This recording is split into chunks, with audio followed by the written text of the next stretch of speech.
படைக்கும் இரவை இருளாக படைத்து மனிதனுக்காக சந்திரனின் ஒளியை படைத்த அல்லாஹிற்கே எல்லா புகழும். உமர் ரலியல்லாஹு அன்ஹு அவர்களின் அச்சம். ஹஜ்ரத் உமர் ரலியல்லாஹு அன்ஹு அவங்க வந்து சில நேரங்களில் தங்களின் கையில் ஒரு துரும்பை எடுத்து வைத்துக்கொண்டு, நான் இந்த துரும்பாக இருந்திருக்கக்கூடாதா என்று சொல்லுவாங்க. சில நேரங்களில் வந்து என்னுடைய தாய் என்னை பெறாமல் இருந்திருக்கக்கூடாதா என்றும் சொல்லுவாங்க.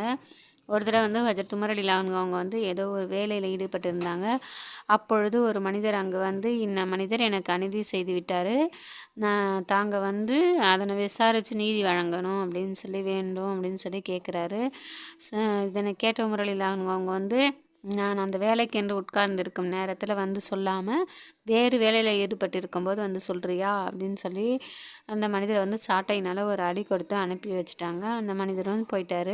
உடனே ஒருவர் அனுப்பி அந்த மனிதரை வந்து கூப்பிட்டுவாங்க அப்படின்னு சொன்னாங்க. அவரும் வந்த உடனே அவர் கையில் வந்து சாட்டையை கொடுத்து, நான் அழைத்தது போன்ற நீங்களும் என்னை அடிச்சிடுங்க அப்படின்னு சொன்னாங்க.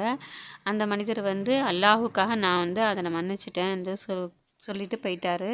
உமர் ரலியல்லாஹு அன்ஹு அவங்க வீட்டுக்கு வந்து 2 ரக்காய் தொழுதுட்டு தமக்கு தாமே, அதாவது அவங்களே அவங்கள நோக்கி கேட்டுக்கிட்டாங்க, உமரே, நீர் ஒரு அற்பமானவராக இருந்தாய், அல்லாஹ் தஆலா வந்து உயர்வாக்கினா. நீ வழிகேட்டில் இருந்தால் அல்லாஹ் தஆலா வந்து உனக்கு நேர்வழி காட்டினா.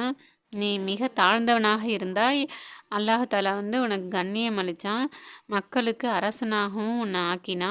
இந்த நிலையில் வந்து ஒரு மனிதன் உன்னிடம் வந்து எனக்கு செய்யப்பட்ட அநீதிக்கு நீதி பெற்று கேட்டபோது அவரை நீ அடித்திருக்கிறாய். நாளை கியாமத் நாளில் இதற்கு நீ என்ன பதில் சொல்ல போகிறாய் அப்படின்னு சொல்லி நீண்ட நேரம் வந்து இவ்வாறே சொல்லி தங்களை வந்து பழிச்சுக்கிட்டே, அதாவது கேட்டுக்கிட்டே இருந்தாங்க. அவங்கள கேட்டுட்டு அல்லாஹ்விடம் பாவம் மன்னிப்பு கேட்டாங்க.